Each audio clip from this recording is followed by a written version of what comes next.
Bună, dragi urmăritori! Bun venit pe canalul nostru! Bună, dragi urmăritori!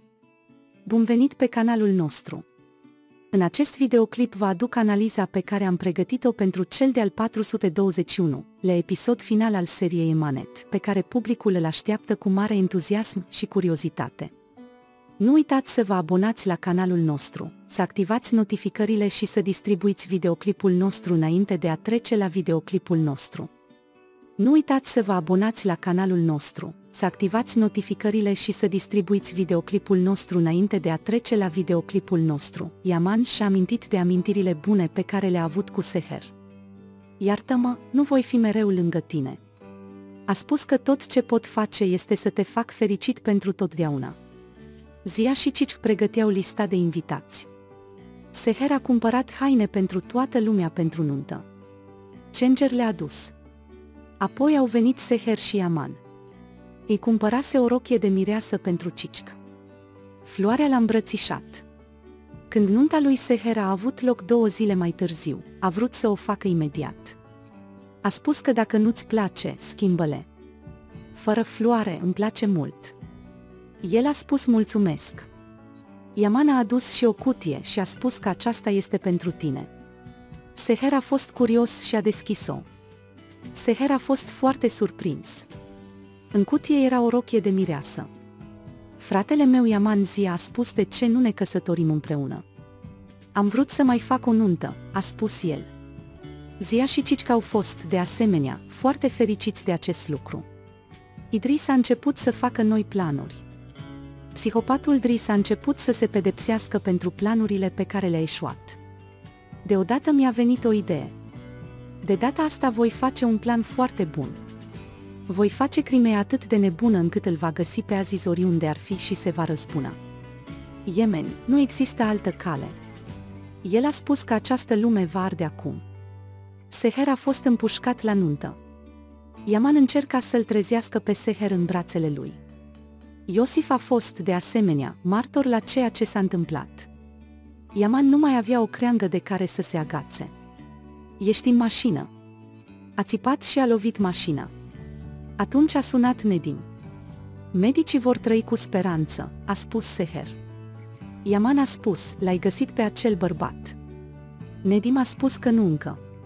Yaman a spus că te vei uita în jos la cea mai mică gaură din Istanbul. Idris a făcut acest plan. Angajase un asasin și îl împușcase pe Seher. Dacă bărbatul era prins, ar fi dat numele lui Aziz. L-a chemat pe Aziz Dris lângă el. Aziz era foarte supărat. A început să-l lovească pe Idris. Ești bărbatul pe care l-am căutat de la început. A spus că l-ai făcut pe Yaman și pe noi să ne rănim unul pe celălalt pentru că ai vrut ca el să moară. Dris înseamnă că în sfârșit ți-ai dat seama. A spus da, am făcut totul. El a spus că vei plăti pentru ceea ce ai făcut. Idris a spus că tu ești persoana care va plăti prețul, Crimea te va ucide. A spus de ce ai făcut asta. Am devenit o rușine pentru familia Dris. A spus că ai fost întotdeauna deștept, întotdeauna bun. Aziz a spus că suntem frați, cum poate un om să-i facă aceste lucruri fratelui său? Idris, sunt mai multe. Mi-am ucis și tatăl. A spus că te va pune la conducerea acestei familii pentru că te iubește. Aziz scoase o armă și o duse la cap. Dar nu a putut să-l lovească. Idris, nu ai curajul să mă împuști. Dar el a spus, o să te omor. Dragă dreptate, nu pot. Pentru că vei suferi ceea ce sufăr eu. A spus că nu mai ești Yahiaulu și l-a dat afară din conac. Dar Idris încă căuta să se răzbune. I-a scris un mesaj lui Yaman. El îi trimisese adresa Sfântului și îi ceruse să-l omoare. Yaman aștepta vești de la Nedim. Yaman a plecat imediat. Emoția a fost în rochiile de mireasă. Sultanul i-a dat încă lui Duigu broșa moștenirea mamei sale. Când eram copil, l-am întrebat ce vrea să fie când va fi mare. A spus că vrea să fie un tată pentru mine. Când a auzit asta, a început să plângă. Plângea pentru că nu putea fi mamă și nu putea avea un copil. Ali a vrut să-l vadă pe Duiguiu și a intrat în cameră. Nu-și putea lua ochii de la emoție. Ești chiar mai frumoasă decât visele mele, a spus el. A ajuns la conacul lui Yaman Aziz. Au încercat să-l oprească, dar nu au reușit. A spus că este sfârșitul. Și-a pus pistolul la cap. Sfântul a spus să nu fi nebun. Yaman a spus că soția mea va trăi, dar tu vei muri. Ce spui, draga? A spus ce s-a întâmplat cu el. Yaman a spus, mulțumesc ție, soția mea se luptă cu moartea. Aziz a spus că fratele meu a făcut toate acestea, singurul său scop este să lupte cu noi. Yaman nici nu l-a ascultat. Între timp, cineva filma. Dragă, nu o face. A spus să nu faci lucruri pe care le regreti. În acel moment, i-au venit în minte cuvintele lui Seher. A strigat Yaman. Apoi a tras cu pistolul, dar nu l-a împușcat pe Aziz. Nu o să te omor pentru că femeia pe care o iubești nu ar vrea să facă asta. A spus că nimeni altcineva nu l-a putut opri să tragă cu această armă și a plecat.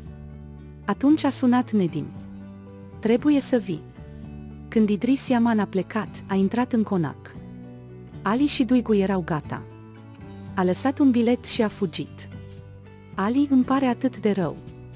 Mi-am dat seama prea târziu că această căsătorie a fost o greșeală. Mi-aș dori să poți desena unul nou pentru tine, a scris el. Sfântul avea o scrisoare în mână. Când a venit Aziz Idris, a spus că Seher este în spital din cauza ta. Idris scoase pistolul. Am vrut ca Yaman să te împuște, dar a fost prea milos. A spus că va termina singur treaba asta. Aziz a început să-și povestească amintirile din copilărie. Am căzut odată într-o groapă în timp ce alergam peste platou. M-ai scos. Am avut încredere în tine, omule. Am spus că fratele meu mă va proteja orice ar fi. A spus când ai devenit o astfel de persoană. Idris, ceea ce nu știi este asta. Te-am aruncat în fântâna aia. Așa că am vrut să-l scot și să fiu un erou. Restul este întotdeauna povestea răzbunării. Acum povestea asta s-a încheiat, a spus el și l-a împușcat pe Aziz. Așteaptă cât Yaman este pe drum, Seher. A spus să așteptăm prin ce am trecut și și-a amintit rând pe rând amintirile pe care le-a avut cu ea. Iată-ne la sfârșitul sezonului, oameni buni. Ne puteți împărtăși opiniile DVS în secțiunea de comentarii. Nu uitați să vă abonați și să activați notificările pentru a vedea mai multe videoclipuri. Ne vedem în alte videoclipuri. Ai grijă de tine!